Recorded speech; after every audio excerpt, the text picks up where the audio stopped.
Friends, కొన్ని విషయాలు మన ముందే జరుగుతున్నా అస్సలు పట్టించుకోం.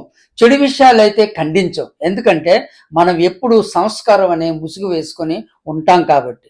అందున ఉన్నత పదవుల్లో ఉన్నవారు, అధికారం ఉన్నవారు తప్పు మాట్లాడితే దాన్ని జస్టిఫై చేయడానికి మ్యాక్సిమం మనమే ట్రై చేస్తాం. రీసెంట్గా జరిగిన విషయం అలాగే ఉన్నది ఉన్నట్లుగా మాట్లాడుకుందాం. 4 రోజుల క్రితం మన దేశ సుప్రీంకోర్టు చీఫ్ జస్టిస్ గవాయ్ గారి మీదకు రాకేష్ కిషోర్ అనే లాయరు కోర్టు ఆవరణలోనే తన షూ విసిరాడు. ఇది గమనించిన సెక్యూరిటీ వెంటనే స్పందించి మన ప్రధాన న్యాయమూర్తి గవాయ్ గారిని కాపాడారు. ఇంతకీ ఈ కిషోర్ అనే న్యాయవాది సిజేఐ మీద ఇలా విచక్షణ రహితంగా ఎందుకు దాడి చేశాడో ఇప్పుడు చూద్దాం. ఖుజురాహో మనకి ఒక చారిత్రక ప్రదేశం. అక్కడ 7 అడుగుల విష్ణుమూర్తి విగ్రహం ఉంది. ఎలా అయ్యిందో తెలియదు, కానీ ఆ విష్ణుమూర్తి విగ్రహం డ్యామేజ్ అయింది. దానిని పునరుద్ధరించాలని సుప్రీంకోర్టులో ఒక పిటిషన్ దాఖలైంది. ఆ కేసు విచారణ సమయంలో మన సిజేఐ గవాయ్ గారు చేసిన కొన్ని కామెంట్స్తో సనాతన హిందువుల మనోభావాలు దెబ్బతిన్నాయి. ఆయన ఈ కేసును కొట్టివేస్తూ ఈ కేసు పురావస్తు శాఖ పరిధిలోకి వస్తుందని, అందుకు అక్కడే అర్జీ పెట్టుకోవాలని సూచించారు.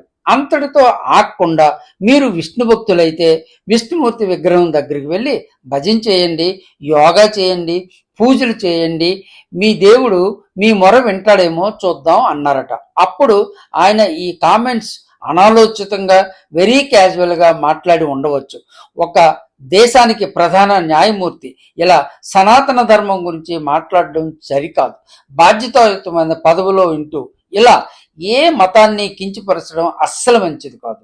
ఒక హిందువుగా 71 సంవత్సరాల కిషోర్ ఇలా స్పందిస్తే తప్పు పడుతున్న ఈ సంస్కారవాదులు సిజేఐ వ్యాఖ్యల మీద ఎందుకు స్పందించరు? అందుకే పిఎం అయినా సీఎం అయినా సిజే అయినా మతాల మీద కామెంట్ చేసేటప్పుడు ఆలోచించి మాట్లాడాలి. ఒక సామాన్య హిందువుగా కిషోర్ స్పందిస్తే దాన్ని ఆటవిక చర్యగా వర్ణించే కొంతమంది మతాన్ని కించపరిచే మాటలు అనే వారిని ఎలా వర్ణిస్తారో.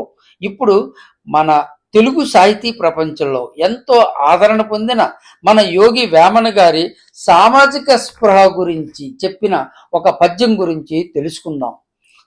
తనువున విరిగిన అలుగులు అనువున పుచ్చంగా వచ్చు, మనమున నాటిన మాటలు వినిమెన్ని ఉపాయముల వెడలునే అదిప. చూసారా, మన వేమన గారు నిజాన్ని ఎంత గొప్పగా చెప్పారో. శరీరానికి గాయమైతే వైద్యం ఉంది, మనసుకు గాయమైతే ఏ వైద్యమూ లేదు. అంచేత మనం ఏ పదవిలో ఉన్నా, ఎంత అధికారం ఉన్నా ఎవరి మనోభావాల జోలికి పోకూడదు, ఎవరి మనసును గాయపరచకూడదు. Friends, please share this video with your friends.